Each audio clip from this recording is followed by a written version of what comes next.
governance means leadership is shared, and so decisions are not just made by one particular person, and that consensus is made in the decision-making process. So often, in corporations, for example, you might have a CEO, a real visionary, who wants everything to happen his way. But I guess when we're talking their way, but when we're talking about, changing those structures, and we're talking about creating new structures, we want to kind of think about decision-making that's spread throughout the community, not just made by one people or a group of people. And with that thinking too, when leadership is distributed, it also enables, for different voices to be heard, and it also ensures that there's diversity of thought, so you're also finding where your blind spots are. So I'm thinking this particular way, but somebody's coming in and telling me, oh, I've got to consider this other thing, and that will actually help us to make better, more informed decisions. So when we apply these principles to community or nation building, we see a shift.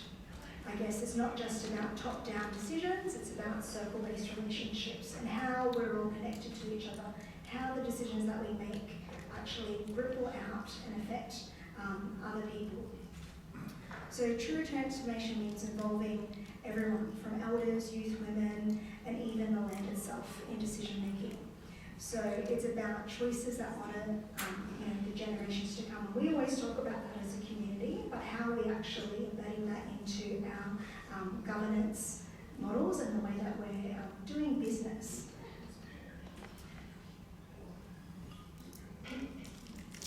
So this idea of, interconnectedness, it doesn't mean that we're all the same. It means that we have a place and a role, and our customs teach us that.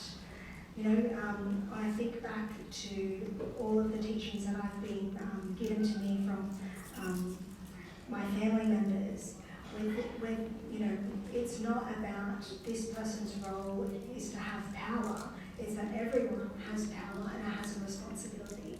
And so we need to ensure that that is being represented in the governance and the structures that we use to design our new nations and communities.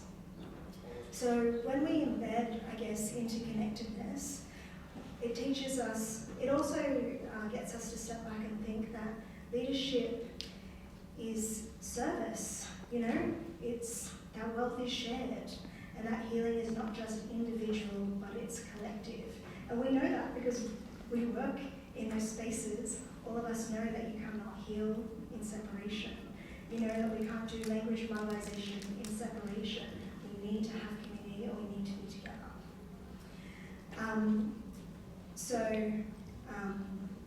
We don't heal in isolation. We heal through deep connection to our community, to our land, and to our culture. And we have to create infrastructure or systems of power that enable that to happen. So, how do we do this? So, challenging the status quo. So, Western systems often reward short-term gain, competition, and hierarchy, as we know, and as we've witnessed in our lives.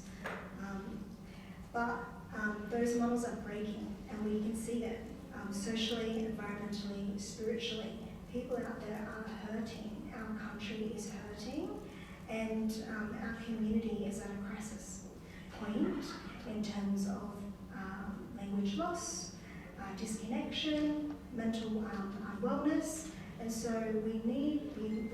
it's really a critical time to start thinking about how we shift from these hierarchies of power to relational ways of working. And interconnectedness offers us a path back to that. So, and in many ways, this is old stuff. We all know this. This is very old, that this is how our culture has existed for a long time. So I'm not saying that it's a new thing, I'm just saying it's returning back to our cultural ways of working. So, I guess I wanted to kind of wrap up the presentation by kind of reflecting on, I guess, how interconnectedness can happen in practice. So I guess I want to encourage you all to leave here and think about how can I embed this theory of interconnectedness into practice.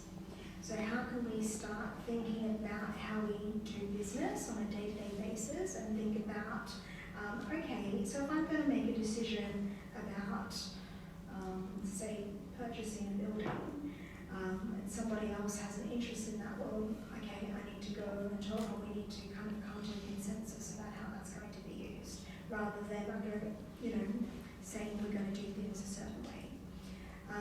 We know that we're all connected, that we're connected through culture, we're connected through the physical locations that we are, we might be connected in other ways. And so we kind of got to ensure that when we're thinking about decisions, or we're trying to imagine what our world could look like and what our community could look like, how can we ensure that interconnectedness is not just like a theoretical framework that sits on top of it? How are we actually creating structures that enable interconnectedness to happen? Often in workplaces, we work in silos, and so decisions about projects might be happening over here, and we don't really consider how that might affect other people in the organisation. And it's very much the same in local council. There might just be a team working on a particular project, and they have no idea what the other arm is doing. And so we need to create new systems that allow for interconnectedness to be facilitated so that real community transformation can happen. So I guess, whether you're working in policy or education or health or in the community sector, interconnectedness invites you to slow down, to listen deeper, and to lead differently. And I think all of us in this room want to do that. And it's for us to kind of dream together what that new structure could look like, and so that we can start moving towards this process of nation building. So that's me. I guess, my presentation, I really wanted it to be about action as opposed to kind of theory, and because my work is out there in the community doing this, so I'd love to have any questions or thoughts or feedback about that, and more than thank you.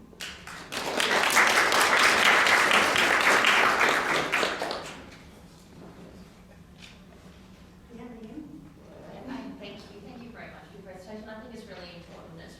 And I think here we all know that this is how it should work, and sometimes I think we get lost in the Western governance and processes and structures, and I think it's really important that we keep on reminding ourselves and grounding ourselves back to the principles that you talk about, and it's only through that are we going to actually move forward in a positive way and be successful, and it really is the foundations of self-determination. So I just want to thank you for reminding us of these important principles. Yeah, thank you. And I think I've had lots of jobs, and I worked in the university sector, corporates, that kind of stuff, and we're often forced into having to work in Western systems.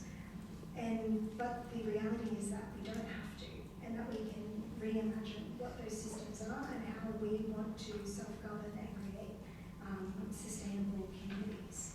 But I think unfortunately sometimes we are, if you look at native title, the way that native title is structured is for us to be able to fit into a Western legal system.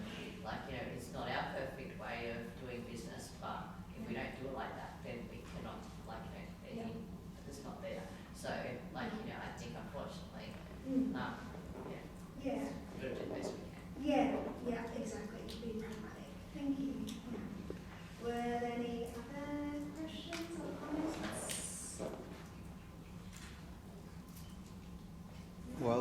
do. Great.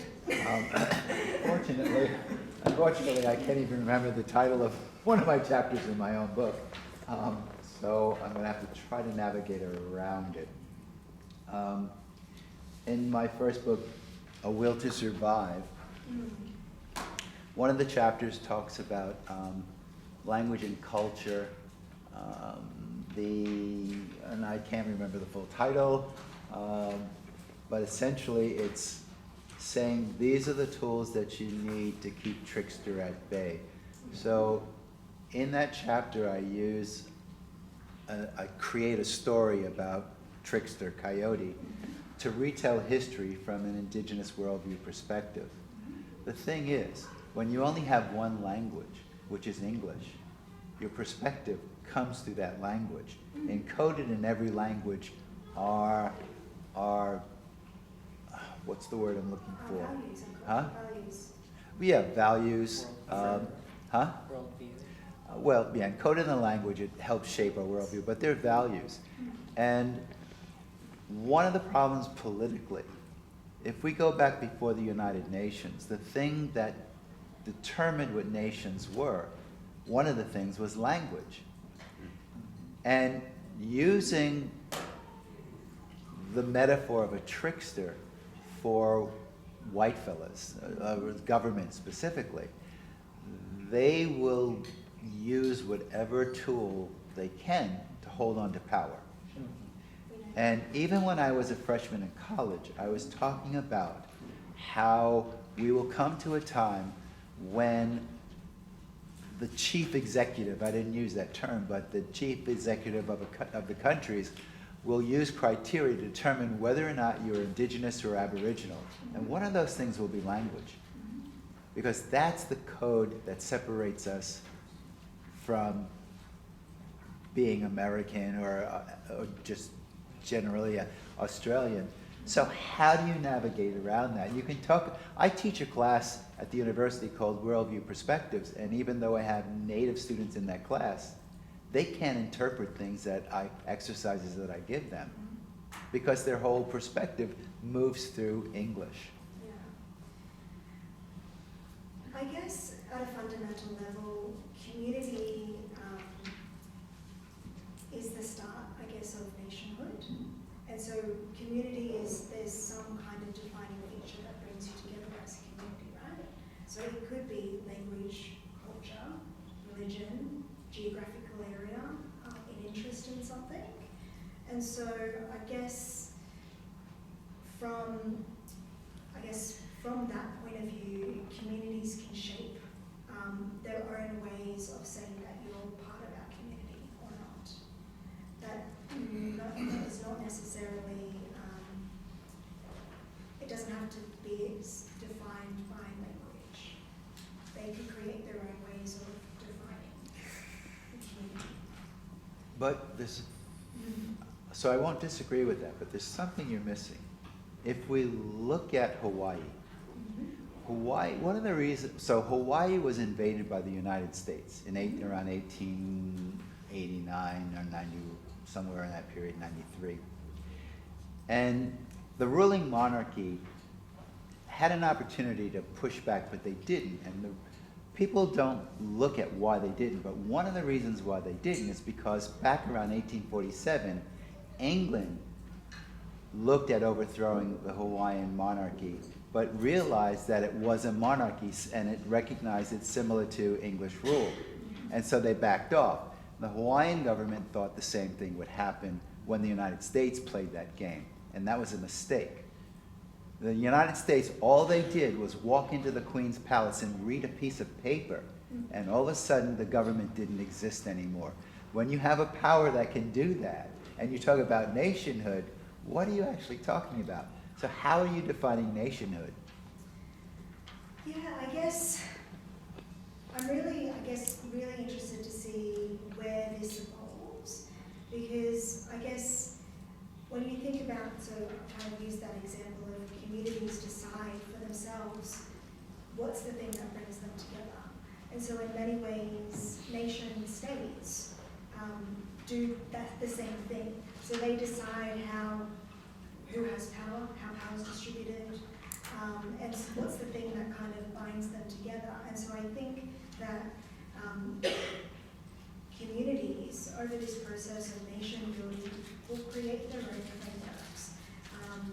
And they, you know, back when Hawaii was invaded and you know, the British, you know, colonized our communities, I guess power was very, it was very, I guess, very, very clearly defined as, you know, a monarch or a head of state. But I guess I think communities are shifting away from that, and they're wanting to be more fluid and flexible about how they self-govern. And so I think that there'll be a change to I guess, power. So, you know, every human being has power, and sometimes we might give it up to the state to make decisions for us, or might be taken away. But we could think about another alternative to how collective power comes together so that we can create the nation or the state that we want, that reflects our values and culture. We can have a discussion on this later. I love to. Talking about Emeriti Vital there, but we can get into a lot of interesting things. I have a doctoral student right now that is circumventing the whole idea of bowing down to the government. And there's things that he is studying with another organization called FANA that is looking at doing the kind of thing that you're saying. Yeah, I'd be interested, very interested. Were there any other questions or comments? I just want to make a comment, I guess, and it's more from working with rural communities in conservation and finding mining and forestry and stuff like that. And the challenge is when you do get a group of people from a cultural foundation, a stewardship, whatever, to self-organise, we're only given choices of legal structures to be valid, if you like. And those white domain legal structures are really based on self-interest and power. And so in some circumstances what we've done is okay, we've got to tick those boxes, be that legal structure to have relevance and standing, but keep a cultural foundation of rules, I guess, in the group that has stopped us from going down the self-interest path. Because you see some of these organisations start off as philanthropic good, and then as they progress from an incorporated association to a corporation, they lose their way and they become a self-interested sort of profit-making. I'm not giving you an answer or anything, but it's just another. There doesn't exist a legal structure that would cater for what is required. Yeah. And that's the big challenge. It is, you know, you'll see, I guess, as we move to increasing, I guess, where power is now embedded in corporations, you'll kind of see that they will probably rise up and act as if they're state actors in many ways. I guess the thing is this is an opportunity for us to start having these conversations about what could we do differently. We still have to have things like insurances and shared infrastructure in corporate settings, I guess. But we could think about what could be another way that we could build a community, if that's with like an association. But I think what stops that, what you're talking about happening, is really good governance, and good governance in that is, it's not just your corporate rule book, but it's let's sit down and let's talk about how we're going to make decisions together, and what are the principles and values that we're going to use that will help us make those decisions so that we can move along together. I think it's an interesting question, like what could that legal structure look like when we know that it's increasingly moving towards this corporatization of society. So it's a really interesting point. Yeah. And there was a little hand here at the back. Yeah. Beautiful, Beverly, your outfit is a priority. Thank you.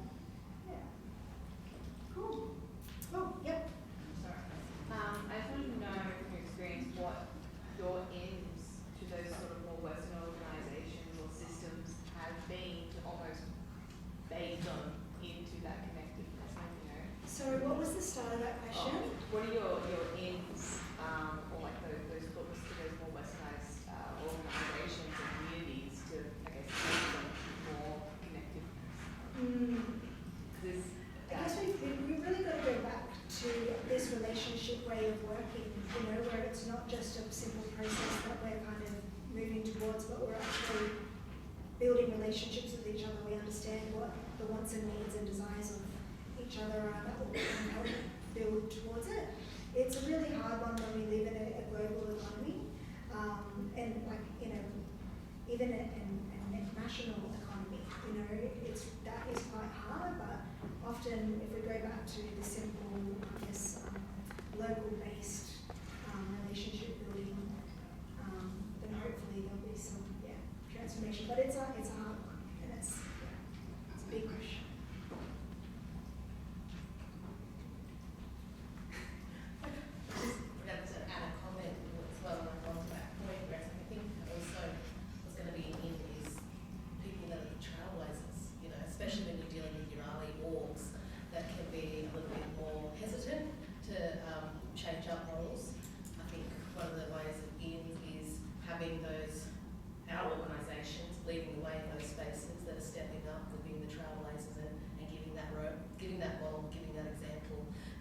We know it works. We know that, you know, she's talking about governance, and governance ultimately that is cultural as well. We had our forms of governance back in the day. So if we're leading those spaces showing that this is effective, these are benefits, then we are also showing your early organisations the benefits, and through organically should start picking up parts of our models. Yeah, and there's a real, I guess, part for us to play in that kind of modelling to other organisations. Well, we can do it differently, so can you, and you can think about the values that you want to help shape your governance. Yeah, Uncle right at the back there. Yeah, look, I've done a lot of work around this area, Yeah. you know, over the 30 years, and that's why I start with what's your cultural and spiritual base, because people start talking about a whole range of things, like, you know, down in Kempsey, we've done Valley Elders, and I asked them, what's your cultural and spiritual base? And eventually, after about a few days, they come back to me and said, what we think would be really good for this organisation is if we allowed every family to record their story, because they're all different, how they have to deal with colonisation and that.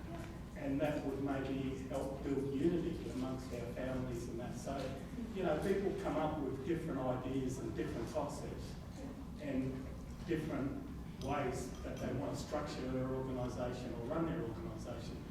And I get that information from them through by asking the question, what's your cultural and spiritual base? And it allows them to discuss all those issues outside of the white fella view, because it's their view that I'm asking for, not the white fella view. I'm asking their view by asking that question, what's your cultural and spiritual base?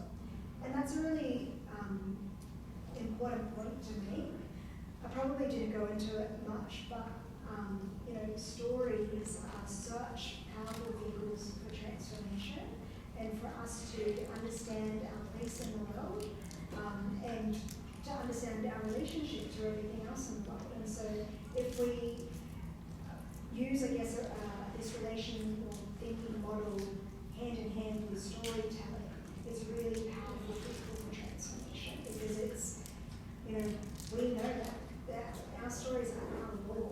It was told to us, you know, so in many ways it's, I guess, a continuation of that same practice. And Tyson, I think you have one last. Oh, really quick. It's a short question, but there's 3 parts. And if you say cover any part, then the other parts don't count. But then, I see on your map there you had an eagle up the top near Rocky there. And so I wanted to ask, A, is that your totem? And B, if so, did you get that one from Karama? That Goori colour up there? And then of course the last one would be C, are you related to submissive rituals? Because you probably weren't related to my wife. So, the Goori eagle is my father's totem, because I'm a woman, I don't inherit that, but it's like a family, I guess, association. Before we got the name Hatfield, we were known as Eagle Hawk. Yeah, so there is a, yeah. But the Durham totem is the pink water lily, which I use as my